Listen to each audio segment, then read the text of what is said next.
Carnival, P&O, Princess, Royal Caribbean. There are so many cruise lines around these days to choose from. Certainly are, and each of these cruise lines will have something special to offer for you, something different. Yes, they will. In this video, we're going to look at 10 reasons why you might want to consider a P&O cruise. Hi, we are Rob and Ali, sharing with you our passion of all things cruise and travel. Here's our 10 reasons why you might want to consider P&O for a cruise. Number 1, family-friendly fun. P&O is renowned for its family-friendly atmosphere. You try saying that quickly, Robert. Why do you think I gave it this one? It offers activities for and entertainment for all different ages, from the kids' clubs to family-friendly shows. Now, saying that, it offers these sort of activities for you to do together as a family, but also it has a nice atmosphere for if you're just couples without a family, so that you've got adults only areas, exclusive sort of restaurants, which we'll get into later on, and then also kids clubs. So they've got individual kids clubs just for them, just for the kids, so they can lose the parents somewhere along the way as well. Yeah, the kids clubs are brilliant. Our girls went through the kids clubs. Gabby went through every single one of them. And a highlight for me on the cruise was watching her perform in the children's talent show, which she always seemed to enjoy. Yes, they were lovely. Yeah. Okay, second Pools and one. slides. Pools and slides, yeah. So the P&O ships have slides, and they have multiple pools. I think there are 5 or 6 pools at last count on the P&O ships, including a children's pool, an adults-only pool in the Oasis area, and a pool that is for the exclusive use of the Byron Beach passengers. So if you're a Byron Beach Club passenger, you get your own pool. Well, do you know, Robert, if you included the jacuzzis, I think there is a pool for every one of my toes to dip it in. How about that? That's saying something. P&O does not have its own loyalty program per se. However, it does have a scheme whereby nights you spend on board can go towards a princess cruise. There you go. Princess Loyalty Program, yes, absolutely. In fact, we went on our very first Princess cruise as elite guests, purely for the number of P&O cruises that we'd done. That will change, though, in March when the P&O ships transfer over to Carnival, and then it will be part of the Carnival Loyalty Program. Yeah, it's quite nice. Quite a nice loyalty program there.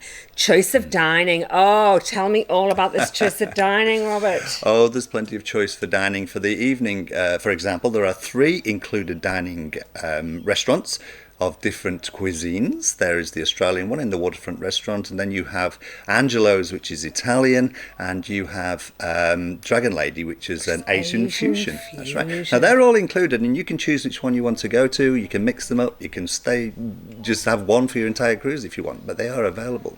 Which is a really nice touch, isn't it? Sometimes you have the dining included and you'll have different restaurants, but actually the menu is the same in each. But these are quite different. They are. Which makes it really nice to kind of mix up your dining options. Yeah. And then, of course, you've got the pantry with the different food stations there, and a couple of specialty restaurants. You've got the steakhouse and the pizza. Now, we've always found at the pantry that the food is, there's lots of fresh foods and salads and fruits and things if you want, as well as kind of your chips and your goodies like that. Onboard entertainment. You can experience Broadway-style shows, comedy, live music and themed parties. There is never a dull moment on board a P&O ship.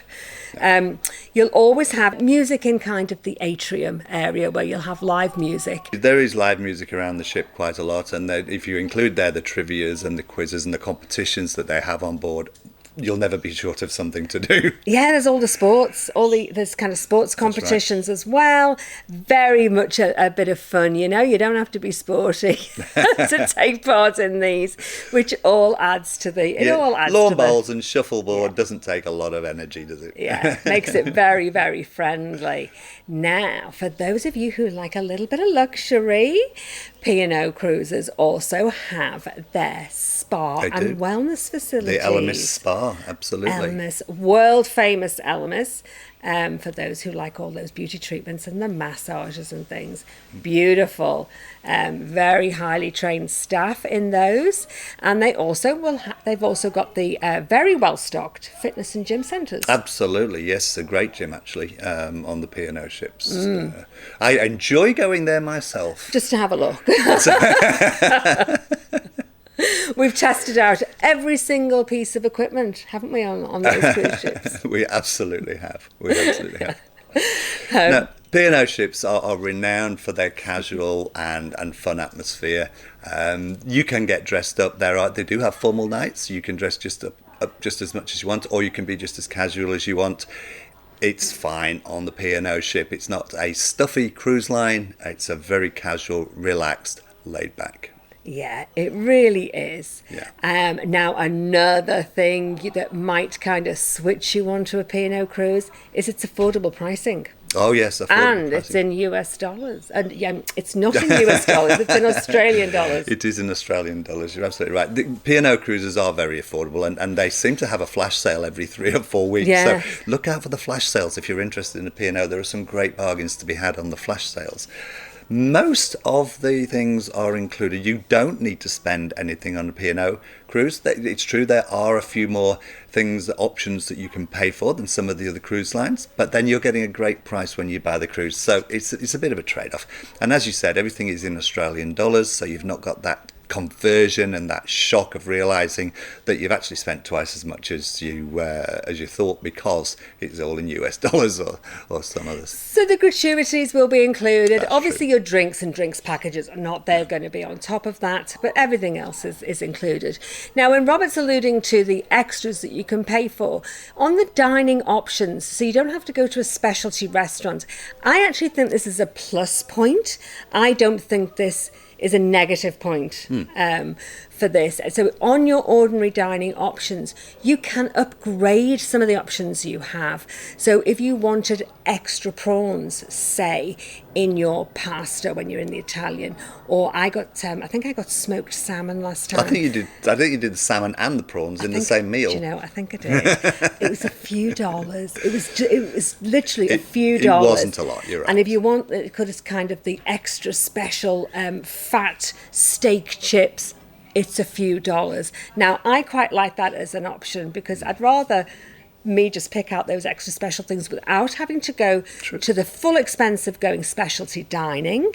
And also, everybody else shouldn't have to pay extra to upgrade all that food if people don't want it. So I think it's a great plus point for that. Absolutely, absolutely. As with most cruise lines, you will get exceptional service from the staff from the moment that you walk on. They're friendly, the guys behind the bar, the stewards. We've come to know quite a few of the P&O staff over the years, and some of them have some incredible length of service. There's one in particular, I think she said 16 years, but it's regularly between 5 and 10 years. Now, you don't stay working for a company if you're not enjoying it, and the company doesn't keep them on if they're not looking after the customers. That's the level of exceptional service that you get from the staff on board. Well, a tribute to the I guess kind of the training and the management is to be able to have that friendly service that you can. You get to know people's names without, how can I say this, without people fawning over you or becoming too familiar. If I've put that in the nicest way I possibly can. Do you know what I mean? Sometimes you don't want the waiter to be talking to you all night while you're eating your meal. But it is nice that they know you and they pay attention. They end up knowing what sort of wine you want, and they'll say, sorry, sir, that isn't available tonight, but I've got this one. That kind of level of service. And that's what we mean by this exceptional Fabulous. Service. Yes. Yeah. One of the things that might persuade you to go on a cruise full stop, let alone pick a P&O one, is the short themed cruises. So they have a lot of these kind of 3-day, 4-day cruises on offer. They do. Which is your favourite? Oh, difficult to pick a favourite. In fact, we're still going through them. But the 80s, I think, is definitely up there. We've been on the 80s cruise 3 times now. We've been on a disco cruise. We've got a 90 and a country coming up. There's all these different themes. Aussie classics. Comedy cruise. We've been on quite a few of the comedy cruises as well. They're always good fun. If you want a taste of a cruise, It's pretty much like a longer cruise, but without the port stops. One of the things that we hope is that when the ships move over to Carnival, is that Carnival keep the themed cruises, and they're usually over a weekend, so it's only one day off work for us. Yeah, it's really nice. It gives you something nice to look forward to. And it means that you can go on the same cruise ship. You don't have any ports of call because they're only short, but it'll have a different vibe and a different feel to it because it's themed. Otherwise, it might start to get to feel a little bit samey. So that's something to look out for. Now, they are great to go on your own because you will always find somebody to be friends with and to talk to.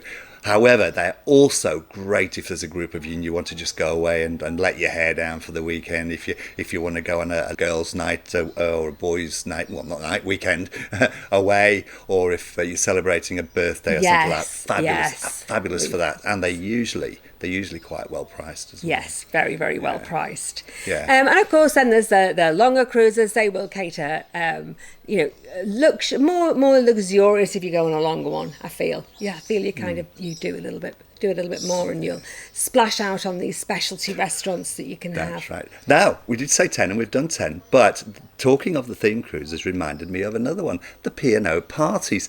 We always say nobody does a party like a P&O party. The White Night, the Bianco Nights, as they're officially known, the Gatsby, the new Allen Night, actually. We haven't had a chance to go on an Allen Night yet, but we've been on Allen Nights in the past, before they changed that to the back to school. They're always great fun, and the beauty about that is they also hold a family-friendly version of the party as well, so the kids don't have to miss out. Which is great. Yeah. I think we've pretty much covered everything. I think we've absolutely covered it. So hopefully that gives you some idea of why you might consider a P&O cruise. Absolutely. For a holiday or a getaway this year or next year. I'd start booking, wouldn't you? Start we already have. Now. We've already got a few books. Start booking for 2025. If you've liked this video, please hit like, please hit subscribe, and hit the notification button if you want to see more of our videos. Take care, and we hope to see you again soon. Thanks for watching. Bye. For now. Carnival, P&O, Princess, Royal Caribbean. First and foremost is they are known for being family friendly. Oh dear. For families to join in, but also that kind of that they will have different age group. Oh dear. In fact, Gabby went to every single kids club, every single one of the kids clubs during her time that she was a kid.